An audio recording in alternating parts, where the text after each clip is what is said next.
प्रातः क्लास चल रहा था।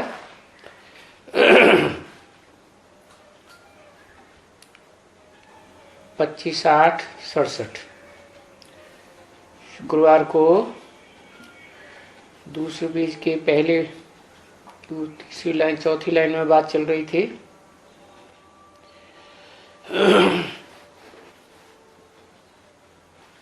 जो गोद का बच्चा होगा प्रिंस, वो कोई ताज थोड़ी पहनेगा। फिर बिगर ताज भी तो उनको राजकुमारी कहेंगे ना। है जिम्मेवारी का ताज शूटिंग पीरियड में और पवित्रता का ताज। तो बाप बैठकर समझाते हैं कि ये है जरूर बैकुंठ का शहजादा।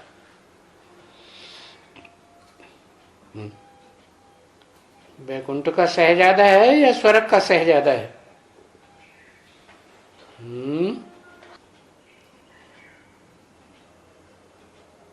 बताओ।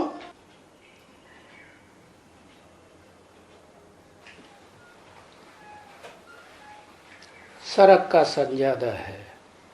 ये कहते बैकुंठ का शहजादा है। अच्छा, स्वर्ग का शहजादा है वो तो बाबा ने बता दिया कि हाँ फर्स्ट प्रिंस बनेगा सतयुग में। बैकुंठ का शहजादा कैसे हो गया?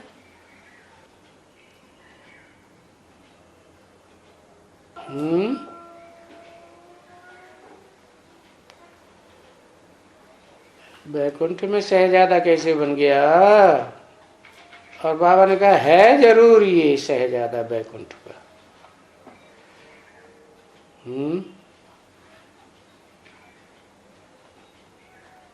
बैकुंठ संगम से ये थोड़े पूछा बैकुंठ कब से, इसका कारण पूछा कि वो शहजादा बैकुंठ का कैसे है। संगम में कृष्ण कौन है?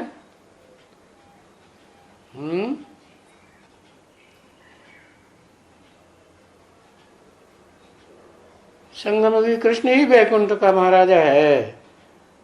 उसका पार्ट क्या है संगम में? माता जी तो कहती आदि नारायण है बैकुंठ का शहजादा। उसका पार्ट क्या है? क्या पार्ट बजाएगा संगम में?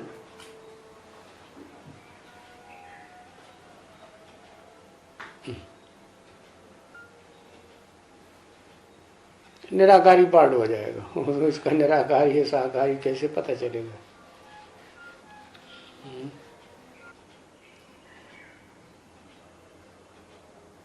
पवित्र पार्ट बजाएगा। पवित्र अपवित्र का पता कैसे चलेगा? कृष्ण वाली आत्मा 18 जनवरी 2019 को तो 50 साल पूरे हो जाएंगे। वो तो अपना सूक्ष्म शरीर भी छोड़ देगी। तो क्या प्रिंस के रूप में जन्म ले लेगी? फिर क्या होगा?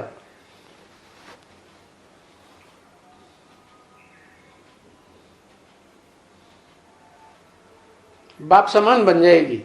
वाह भाई, बाप समान बन जाएगी माना बाप समान बन जाएगी माने प्रजापिता बन जाएगी। अरे प्रजापिता नहीं बन जाएगी?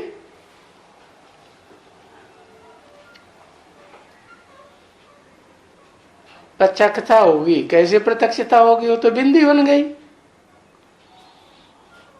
सूक्ष्म शरीर भी छूट गया। सूक्ष्म शरीर था तो कम से कम प्रवेश करके तो पाठ बजाती थी गुलजार दादी की।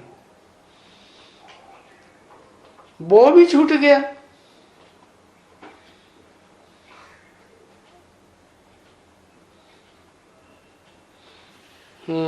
चलो, बच्चे के द्वारा बाप की प्रत्यक्षता। बच्चा बनेगी वो कैसे? बच्चा तो सतयुग में बनेगा। अरे बाबा को तो पहले ब्रह्मा वाली आत्मा बैकुंठ वाली पहचाने की क्या नाम, जो सतयुग में यह बताया है, उनको राजकुमार कहेंगे, उनको कह के बताया। बाप समझाते हैं ये है जरूर बैकुंठ का शहजादा, फिर उसकी तरफ इशारा कर दिया, ये है जरूर बैकुंठ का शहजादा। ये माने कौन, ये कह के किस तरफ इशारा करते, ब्रह्मा की तरफ। जब ब्रह्मा की तरफ इशारा करते तो ब्रह्मा वैकुंठ में क्या प्रिंस बनेगा, शहजादा बनेगा, कैसे पार्ट हो जाएगा?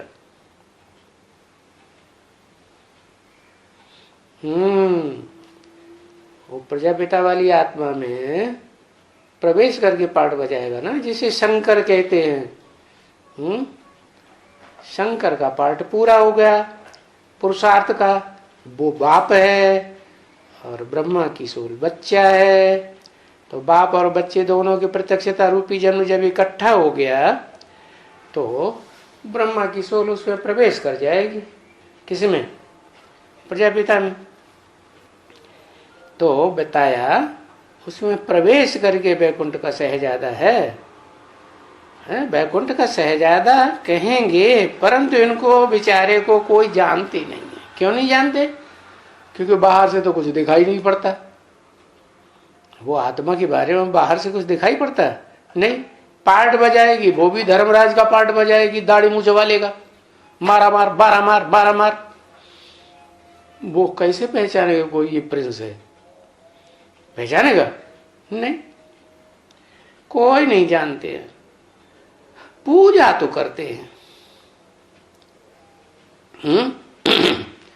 पूजा करते हैं, बड़े प्रेम से झुलाते हैं उनको। क्या कैसे झुलाते हैं? उनका अपना शरीर ही नहीं तो झुलाते कैसे? प्रवेश करके झुलाते हैं। प्रवेश है तो जिसके सद में प्रवेश है वो झूलती है, तो ज्ञान के झूले में वो भी झूलती है, उनको झुलाते हैं। तुम बच्चे खुद जानते हो, उनको झुलाते हैं और तुम बच्चे खुद जानते हो कि हम अपने अपने घरों में जब भी कृष्ण जन्माष्टमी होती है तो घर में भी पींगे बनाते हैं या मंदिर में पींगे बनाते हैं जहां कृष्ण का मंदिर होता है। फिर जब माइयां जाकर के कुछ न कुछ पैसे डालते हैं गोलक में, तो वो कृष्ण के मंदिर में जो होती है ना, उसको गोलक कहते हैं। क्या?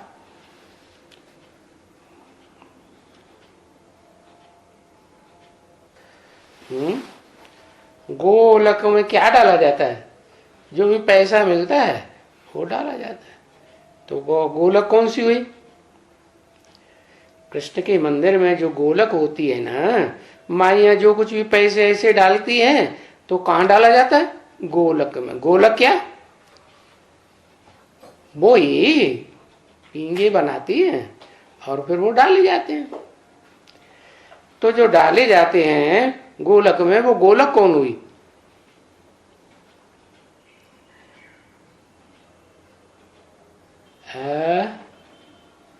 शिव बाबा। वाह भाई, शिव बाबा हो गई गोलक। मिलेगी किसको पैसे? हो किसके पास डाले जाएंगे? प्रजापिता के पास।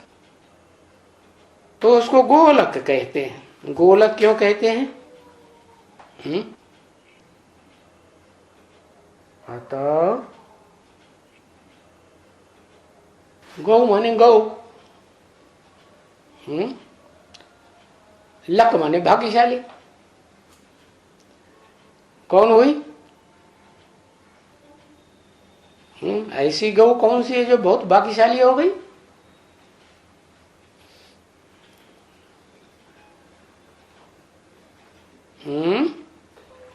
अरे भाई, गोलक लक्ष्मी हो गई। अच्छा, लक्ष्मी के पास काम पैसा, हाँ, कामधेनु गौ हो गई गोलक। अच्छा, जो भी ज्ञान धन मिलेगा मनन चिंतन मंथन करके वो गोलक में डाला जाएगा। तो उसमें पैसा भी डालते हैं। क्या कहा? पैसा भी डालते हैं और कृष्ण कृष्ण करके पुकारती भी हैं। क्या? माइया कृष्ण कृष्ण करके पुकारती भी हैं तो खुशविश भी होती है, देख देख करके ही बहुत खुश होती है। वाह भाई! क्योंकि पूजा करनी होती है ना। जैसे क्राइस्ट को देख करके, जब छोटा क्राइस्ट है ना तो बहुत खुश होते थे। आजकल तो क्राइस्ट को भी हूबहू कृष्ण के माफिक बनाते हैं। क्या?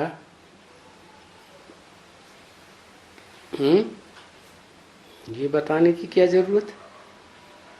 क्राइस्ट को हूबहू कृष्ण के माफिक बनाते हैं। कौन से कृष्ण के माफिक बनाते हैं?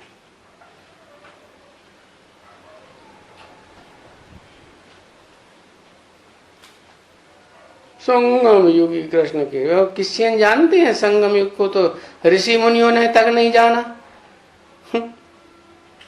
ऋषि मुनि सब बातें तो शास्त्रों में लिखी हैं संगम युग की, लेकिन ये नहीं जानते कि संगम युग कोई अलग से युग है। हाँ, तो वो तो स्वर्ग के प्रिंस को ही जानते हैं ना शास्त्रों के आधार पर, कि स्वर्ग का प्रिंस जो 16 कला संपूर्ण है वो है। अच्छा ठीक है। और क्राइस्ट की राशि किससे मिलाई जाती है? कृष्ण से। तो कृष्ण को जो वास्तव में जो वास्तविक कृष्ण है वो उसको क्राइस्ट फॉलो करते हैं। और कृष्ण किसको फॉलो करता है?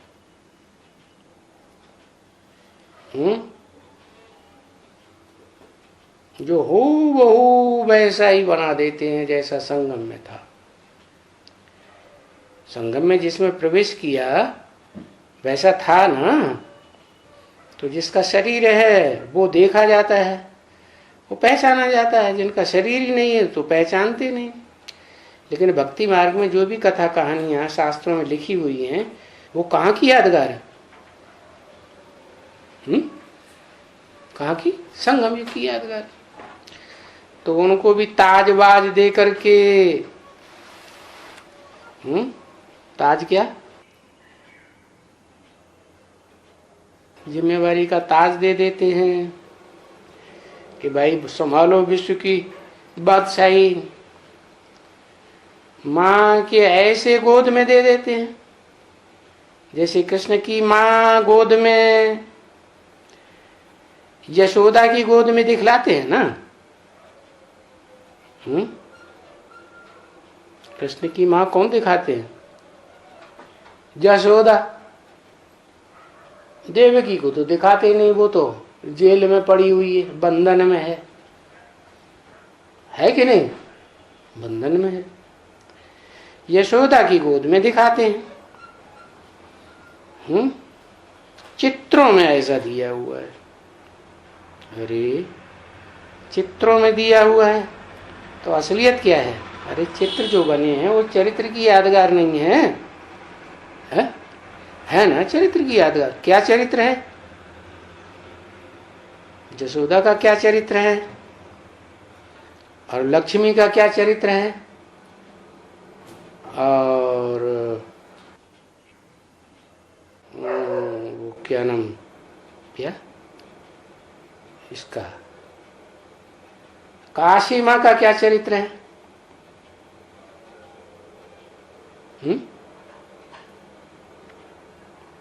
चरित्र का अंतर पता नहीं है। अरे चरित्र का अंतर है ना। चित्रों में दिखाते हैं कि यशोदा को, हाँ, बाल कृष्ण की पालना करती है, तो वो तो ठीक है, पालना करती है। लेकिन जो बाल कृष्ण की भी पालना करती है 16 कला संपूर्ण कृष्ण की भी माँ है, तो उसकी पूजा होनी चाहिए ना।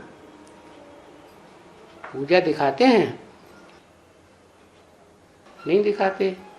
तो पूजा नहीं दिखाते हैं तो अपवित्रता की कोई बात हो गई, इसलिए पूजा नहीं दिखाते हैं। जैसे ब्राह्मण चोटी तो दिखाते हैं, लेकिन चोटी को फिर जो विष्णु का विराट रूप है भगवान का, वो चोटी क्यों उड़ा दी? क्यों उड़ा दी? क्योंकि बताओ भाई,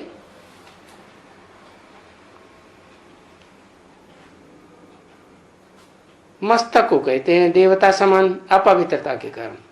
वो तो प्रजापिता का पार्ट है ना, वो तो अंत तक बच्चों की सेवा में रहेगा, संग का रंग लगाता रहेगा सृष्टि का पूरा विनाश होने तक। तो सारी पवित्रता की बात आ जाती है पूजा की, इसलिए चोटी को नहीं दिखाते। तो आजकल इन क्राइस्ट के बाद डॉट डॉट डॉट, बाबा ने समझाया ना, क्राइस्ट और कृष्ण वो तो राशि तो एक है ना। क्राइस्ट में भी का और कृष्ण में भी का, राशि तो एक ही हो गई।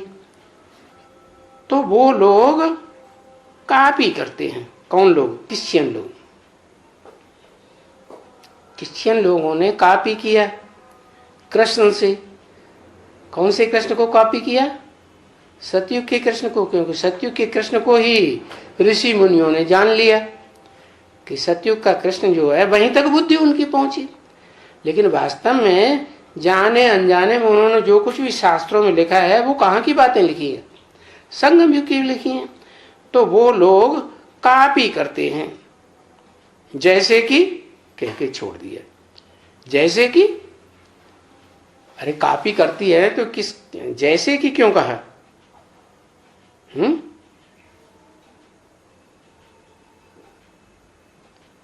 जैसे सतयुग के कृष्ण ने भी कॉपी किया। किससे कॉपी किया है? संगम युगी कृष्ण से। नहीं तो कहाँ कृष्ण का जन्म सतयुग के आदि में और संगम में, और कहाँ क्राइस्ट का जन्म द्वापर में, वो भी 500 साल के बाद। वो तो बहुत फर्क हो गया ना बच्चे। तो फर्क तो हो ही जाएगा। एक को एक कॉपी करे फिर उसको दूसरा कॉपी करे तो अंतर नहीं पड़ेगा। तो बाप ने समझाया ना, तो क्राइस्ट का जन्म कोई छोटेपन से नहीं हुआ है। क्या? छोटेपन से जन्म नहीं हुआ है। अरे सबका जन्म बच्चे के रूप में ही तो होता है, छोटेपन से, कि बुढ़ा होके पैदा होता है। फिर ऐसे क्यों कहा? बच्चे बच्चे बन के पैदा हुआ। क्राइस्ट पैदा तो हुआ लेकिन छोटेपन में जन्म नहीं हुआ, ऐसे क्यों कहा?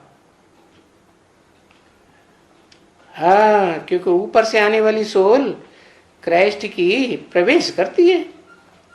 जिसमें प्रवेश करती है उसको नाम दिया बाबा ने क्राइस्ट, लेकिन वास्तव में उसका नाम तो जीसस होता है ना। क्राइस्ट ने जाकर के किस में प्रवेश किया? पूछा, क्योंकि बिख से तो पैदा हो न सके। क्यों? बिख से पैदा क्यों नहीं हो सकती क्राइस्ट की आत्मा? क्योंकि सत्य धाम से आती है, पवित्र धाम से आती है। जो पवित्र धाम परम धाम है आत्माओं का लोक, वहां तो पवित्र आत्माएं ही रहती है। अपवित्र तो, अपवित्रता की तो कोई बात ही नहीं। 5 तत्व जो अपवित्र बनते हैं वो तो वहां होते ही नहीं। तो बिख से पैदा नहीं हो सकता, तो प्रवेश करता है। प्रवेश करके छोटेपन में प्रवेश किया है या बड़ेपन में प्रवेश किया है? बड़ा हो गया तब प्रवेश किया, तब दुनिया के सामने प्रत्यक्षता हुई। जब तक बच्चा था तब तक उसमें प्रत्यक्षता नहीं हुई कि कोई खास कोई धर्म पिता आया है। जैसे और भी कोई मिसाल है? जैसे विवेकानंद का नाम क्या था पहले?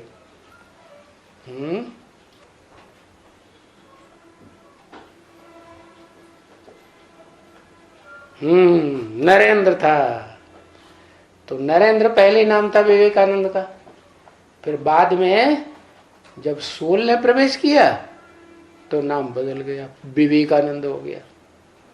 ज्ञान की बातों में बहुत रस लेने लगे। ऐसे सभी धर्म पिताओं का ऐसे ही होता है। पहले उनका नाम दूसरा होता है, बाद में उनका नाम जब सोल प्रवेश कर जाती है तो बदल जाता। धर्म पिताओं का ही नहीं, जो भी उनके फॉलोअर्स प्रवेश करते हैं, जैसे महात्मा बुद्ध है, तो वो उन्होंने प्रवेश किया तो पहले नाम क्या था? माता जी बताएंगे। है तुमको नाम ही पता नहीं तो परीक्षा भी तो लेते जाए है? हाँ, ये तो सारे ही पास हो गए, एक कोई रह गया अभी है। चलो आगे चलो। क्राइस्ट ने जाकर के किसमें प्रवेश किया? जिसमें प्रवेश किया वो तो विकट से पैदा हुआ। प्रवेश किया तो प्रत्यक्षता हुई। तो प्रत्यक्षता होना माने, प्रत्यक्ष होना माने जन्म लेना। जैसे धर्म पिताओं का जन्म होता है प्रत्यक्षता रूपी जन्म, ऐसे ही धर्म पिताओं का जो बाप है, बेहद का बाप, ग्रेट ग्रेट ग्रैंडफादर, उसकी भी ऐसे ही प्रत्यक्षता होती है। जब संपूर्णता के रूप में कोई सोल प्रवेश करती है तो प्रत्यक्ष हुआ। तो कायदा भी नहीं है कि विकसे पैदाइश हो, ऊपर से सात्विक आत्मा आने वाली की प्रत्यक्षता रूपी जन्म विकसे हो, वो तो हो ही नहीं।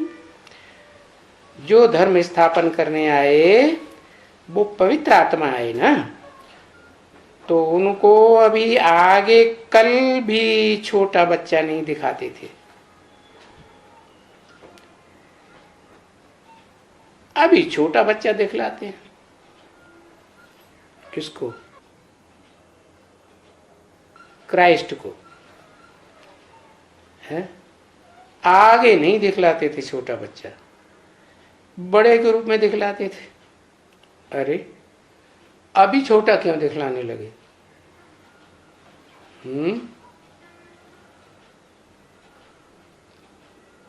क्योंकि अभी जिसको वो फॉलो करता है ना, वो आत्मा सात्विक बन रही है या नहीं बन रही है? आगे तो ऐसे ही क्रॉस पर उसमें दिखलाते थे। जब उनको मारा है तो क्रॉस पर चढ़ाई दिया, कीलियां ठोंक करके। तो ये तो बच्चे समझते हैं। क्या क्या समझते हैं? अभी जो भी धर्म स्थापक होते हैं उनको ऐसे थोड़े ही कोई मार सकते हैं। क्या कि कीलियां ठोक के मार दें? अरे फिर क्राइस्ट को कीलियां ठोक के नहीं मारा गया क्या? कभी देखा है इसे? नहीं मार सकते हैं कोई को, धर्म स्थापन करने वाले को। ये तो अभी तुम्हारी बुद्धि कहती है जो स्थापना करने आएगा उसको फिर मारेंगे कैसे? वास्तव में तो फिर किसको मारा?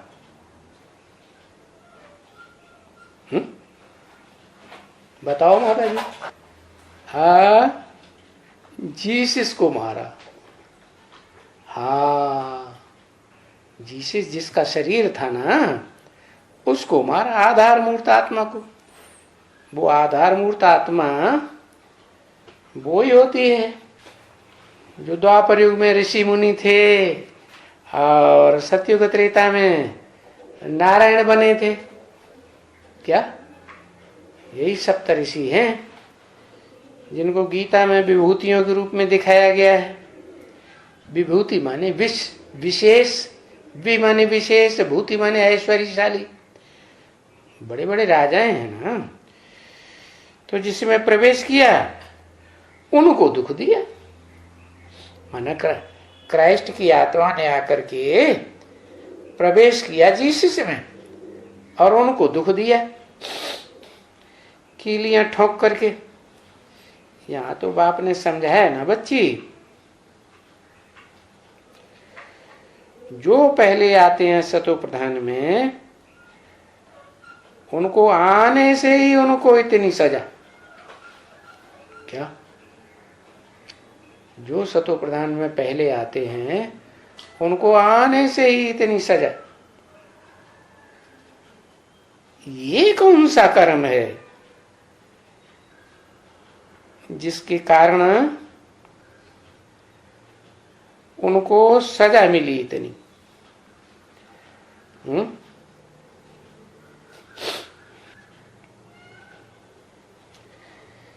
जो क्रॉस में चढ़ाया गया, सजा किसको मिली? जीसस को। प्रवेश करने वाली आत्मा को तो सजा मिल ना सके, तो टैली कहां से किया? संगम युग में बाबा जो ये उदाहरण दे रहे हैं वो टैली करने के लिए दे रहे हैं ना, तो किससे टैली किया?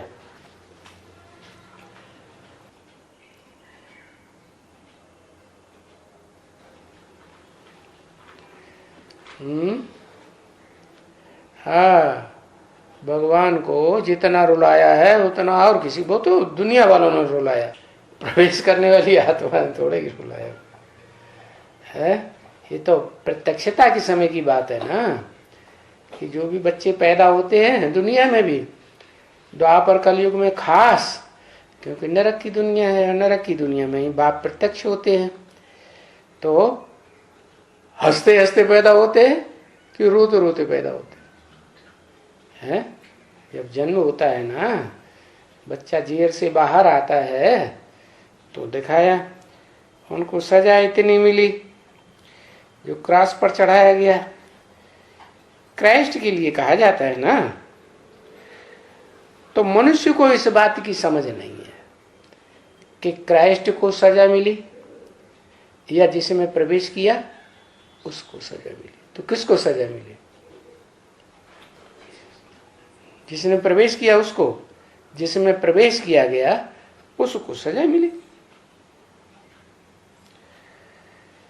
ये तो सभी वहां से आते हैं। कहां से? मुक्ति धाम से। मुक्त होके गए हैं कर्म बंधनों से, तो वहां कर्म बंधन कहां से आ गया? वहां पाप होता ही नहीं, पाप का नाम निशान नहीं, वो तो निष्पाप धाम है।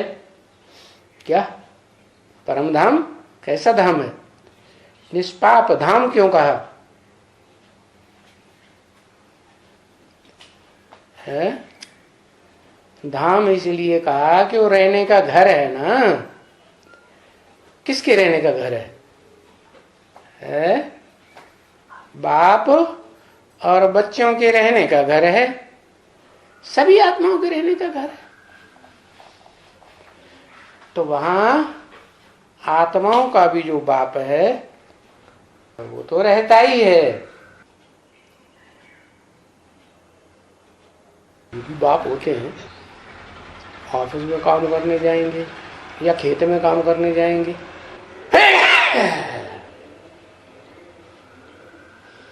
तो ऑफिस में से जब लौटेंगे तो बुद्धि कहां धरी होगी? परम धाम। घर में बुद्धि धरी होगी ना। तो बाप भी घर में रहता है, और कौन रहता है घर में? घर किसे कहा जाता है? परिवार को घर कहा जाता है, तेरे के लिए घरवाली को घर कहा जाता है। हाँ? जब लौटेगा ना, है घरवाला लौटेगा ना, तो किसकी याद में लौटेगा? घरवाली से जाके मिलूंगा, पहली याद उसकी आएगी। तो धाम हो गया ना, मन बुद्धि का क्या हो गया? धाम। बड़ा खुश हो रहा है, तेरी की बहन गई थी। अरे ये तो बाप की बात हो रही ना। अम्मा के पास जाएगा तो बहुत खुश होगा। तो देखो घर कौन हुआ? ईंटों का है, घरवाली ही घर हो गई ना, क्योंकि आत्मा जो है मन बुद्धि वहां रखी हुई है। तो ऐसे ही जो भी बच्चा पैदा होता है वो पहले कहाँ रहता है? माँ के अंदर ही तो रहता है। क्या बच्चा कहाँ रहता है? माँ के पेट में ही रहता है ना। वो स्थूल बात हो गई। ये है कौन सी बात? बेहद की बात। यहाँ जिसमें प्रवेश करते हैं उसका नाम क्या रखा?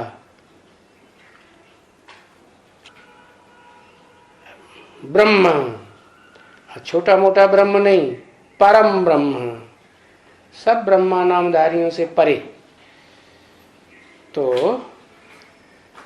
बाप की बुद्धि भी उसमें लटकी हुई है। कौन सी बाप की? सुप्रीम सोल बाप की बुद्धि लटकी हुई है। और जो बच्चा पैदा होता है विश्व का मालिक, दो बच्चे इकट्ठे होते हैं सतयुग में या अकेला पैदा होता है, तो यहां संगम में शूटिंग कैसे होगी?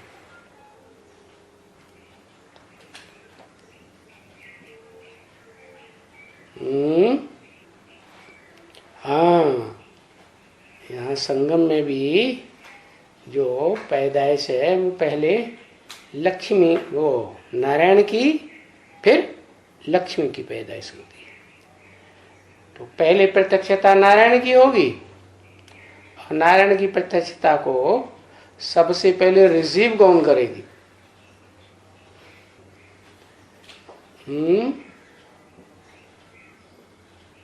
लक्ष्मी रिसीव करेगी। अच्छा, जगदम्बा रिसीव करेगी।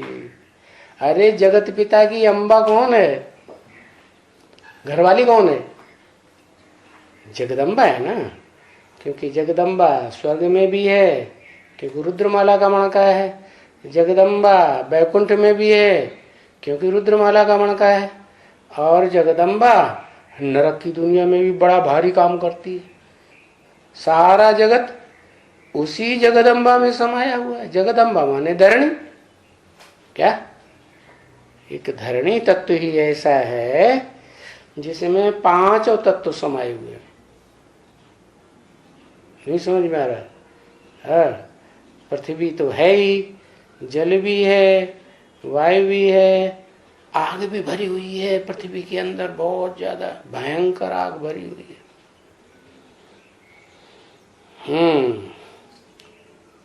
तो बताया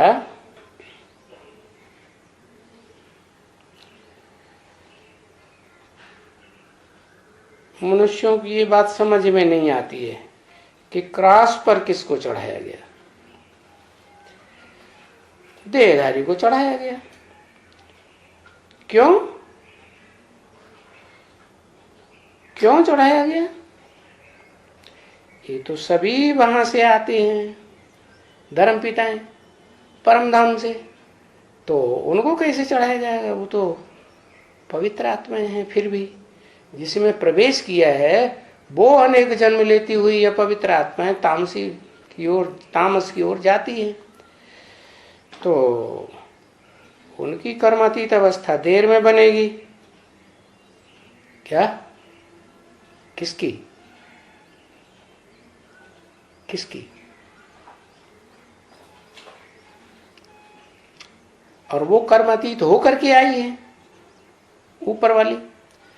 तो जो धर्म पिताएं हैं वो तो कर्मातीत हैं ही, एक जन्म में थोड़े ही इतने कर्म विकर्म बन जाते हैं। जो सजा खाने लायक बन जाए, तमो प्रधान थोड़ा ही बन जाएंगे एक जन्म। वो तो आधे जन्म व्यतीत करें तब कहीं रजो प्रधान बने, फिर पौना जन्म व्यतीत करें तब कहीं तमो प्रधान बने। तो कर्मातीत अवस्था में है, इसलिए उनको तो सजा नहीं मिल सकती। हाँ, जब प्रत्यक्षता होती है तो इस समय में सब चुकतू होता है, सबका हिसाब किताब चुकतू होता है। किस किस का है? जिसमें प्रवेश करते हैं उसका भी हिसाब किताब चुकतू होता है। जो प्रवेश करने वाली आत्मा है उसने भी कुछ प्रवेश करने के बाद कर्म बंधन बांधा होगा कि नहीं बांधा होगा? है, बांधा होगा ना। तो जो कर्म बंधन बांधा हुआ है, उस कर्म बंधन बांधे हुए के मुताबिक उसको भी कुछ न कुछ तो संग का रंग लगा है ना, कुछ न कुछ लेस तो लगेगा ही। तो सबका हिसाब किताब अपना अपना है।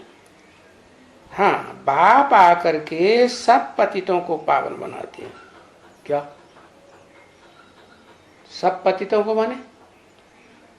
इस दुनिया में सब एक जैसे पतित हैं या नंबरवार पतित हैं?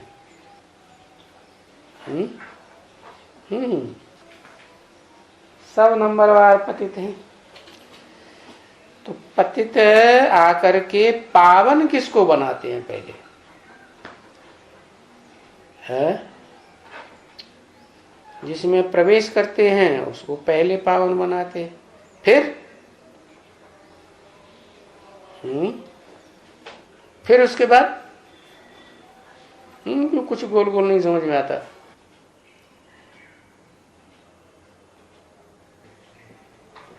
नजदीकी आत्मा कौन? नंबरवार पावन बनाते हैं। कौन है नंबर 2 में? संग के रंग में बनाते हैं। ओहो,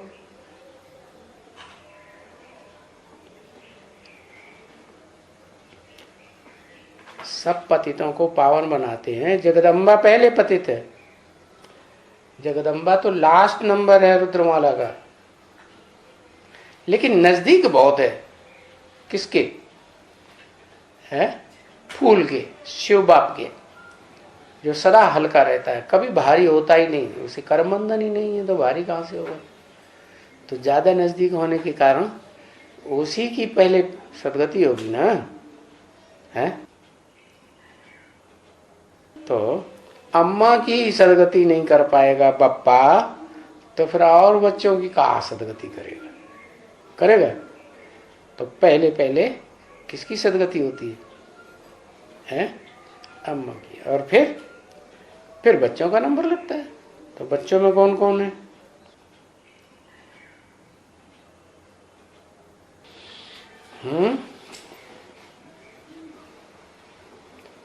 बच्चों में 8, तो जो 8 हैं वो तो रुद्रमाला के मणके। रुद्रमाला के मणकों में जो पहला मणका है वो तो प्रजापिता खुद हो गया, उद्धार मूर्त बीज, और उसका जो आधार मूर्त है वो ब्रह्मा बाबा हो गया।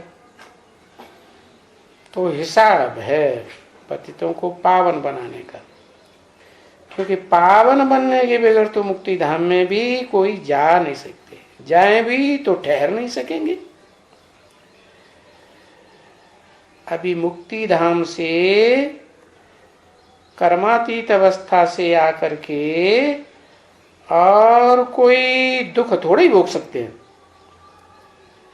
क्योंकि कर्मातीत अवस्था में पहुंच गए तो सुख धाम में, वो शांति धाम में पहुंच गए ना।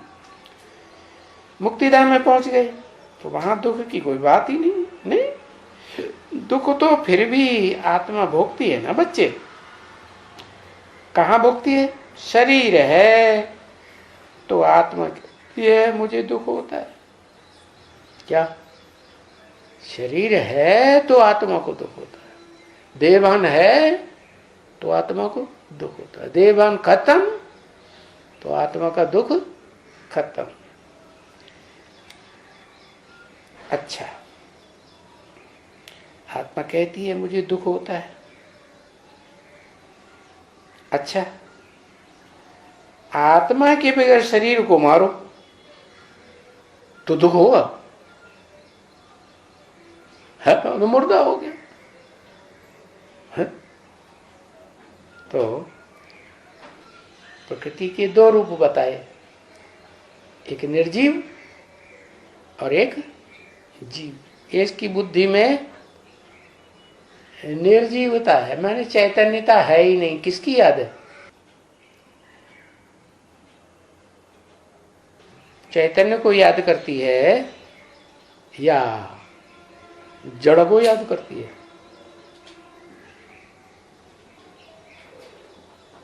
कौन कौन सा जड़ याद आता है? शरीरधारी को याद करती है। और शरीरधारी का नाम भी तो बताओ कौन सी? शरीरधारी को माताएं ज्यादातर अपने बच्चे के शरीर को भी तो याद करती है?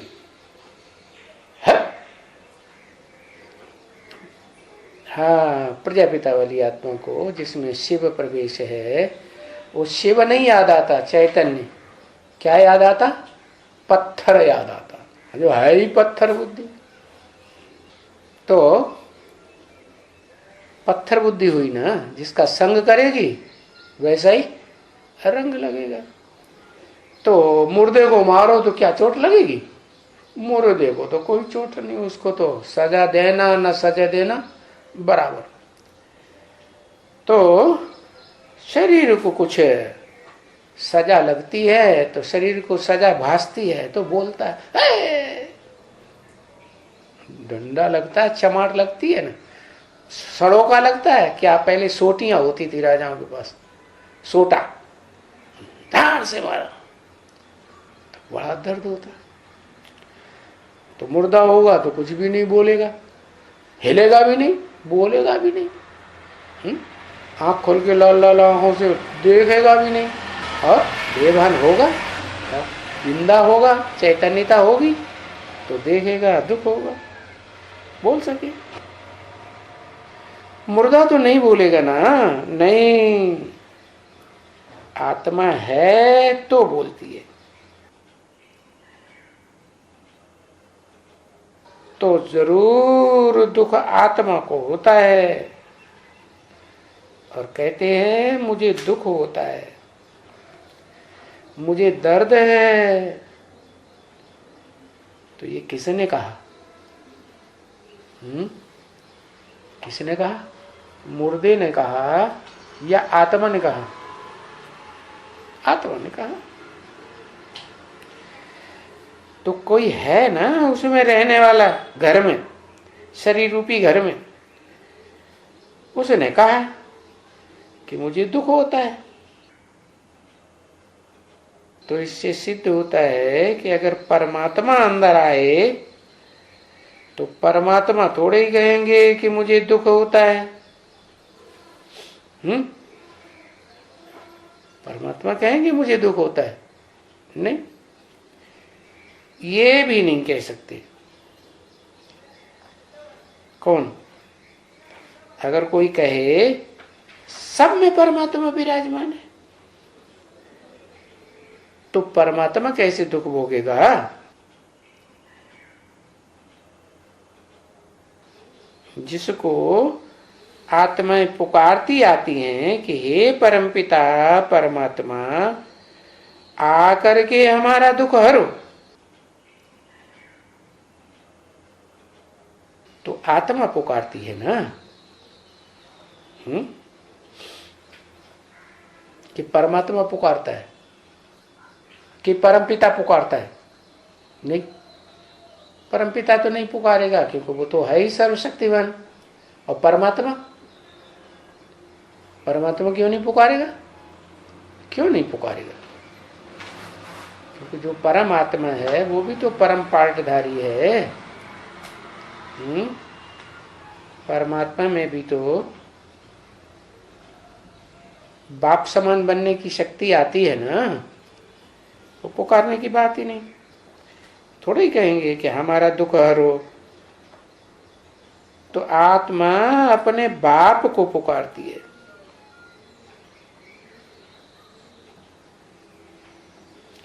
तो आत्मा कभी बाप को तो कहे कि हे फादर मेरा दुख हरो। क्या आत्मा कभी कभी क्यों लगा दिया है? आत्मा तो द्वापर युग से लेकर के कलयुग के अंत तक भूखी दुखी ही भोगती रहती है, तो कभी का क्या सवाल? माने कोई आत्मा ऐसी है द्वापर से लेके कलयुग के अंत तक वो देवान के नशे में रहती है क्या? जितना मेरे में देह अहंकार है उतना और किसी में हो नहीं सकता। कौन से में? जन्म जन्मांतर बहुत बड़े राजा रहे होंगे तो उनमें ज्यादा देहवान होगा कम होगा? बहुत देहवान। तो कभी बाप को तो कहे कि हे फादर मेरा दुख हरो। बड़े बड़े राजाएं होते हैं, हम किसी से कहते हैं मेरा दुख हरो है? वो दूसरों को सोटके लगाते हैं, फांसी पे चढ़ाते हैं कि किसी से कहते हैं कि मेरा दुख हरो, कहते हैं है? वो तो अहंकार में रहते हैं, मैं ये कर दूंगा मैं वो कर दूंगा, मैं सारी दुनिया का विनाश कर दूंगा। तो बड़ी पावर वाले हो गए ना कि छोटी पावर वाले हो? तो किसी को बुलाएंगे कहेंगे मेरा दुख हरो? नहीं, बाप को कहेंगे नहीं, परमात्मा को नहीं कहा, बाप को कहा। कौन से बाप को नहीं कहेंगे? शिव बाप को कभी पुकारेंगे नहीं कि मेरा दुख हरो। अपना दुख खुद ही प्रयास करके दूर करने की चेष्टा करेंगे। तो जिसने कभी पुकारा ही नहीं द्वापर कलयुग में, वो फिर मेरा दुख हरो या ऐसे कैसे कहेगा? हेट ही आएगी। ऐसा नहीं कह सकते, फिर कायदा ही नहीं है। ये जैसे कि ड्रामा में नूंद है जो बाप बैठ करके बच्चों को समझाते हैं। ये तुम बच्चों को समझाते हैं बच्चों कि कैसे आत्मा देवभान में आकर के मेरे को होते है तकलीफ ऐसे बोलती है। क्या? जब पत्थर में क्या, जैसे मुसलमान लोग कहते हैं ना, मुर्दों में प्राण फूंक दिया। मुर्दे जो गड़े हुए थे कब्रिस्तान में, उनमें फूंक मार दी, आत्माएं आ गई, रूह फूंक दी। रूह माने प्राण।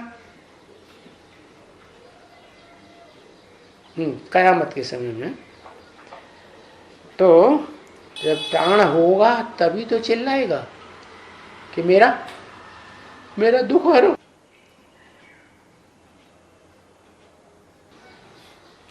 मेरे को कहती आत्मा है सब कुछ, पुकारती भी आत्मा है। जड़ थोड़ा ही पुकारेगा। आत्मा पुकारती है कि मेरे को आकर के दुख हरो। क्या अभी तुम बच्चे जानते हो कि बरोबर बाप आया हुआ और वो दुख हरने के लिए युक्ति बताए रहे हैं।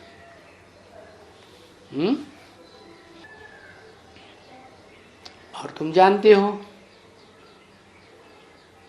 कि हम यहां आए हैं। कौन हम?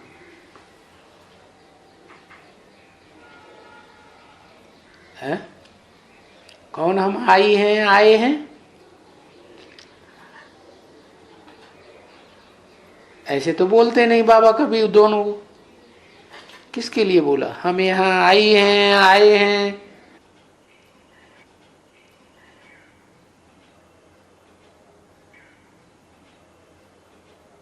हाँ, शिव शंकर बोलेंगे। युक्ति बताए रहे हैं शिव शंकर किसको? और तुम जानते हो कि हम यहाँ आए हैं। तुम जानते हो, माने एक नहीं है, दो हैं कम से कम। किसकी बात हो रही?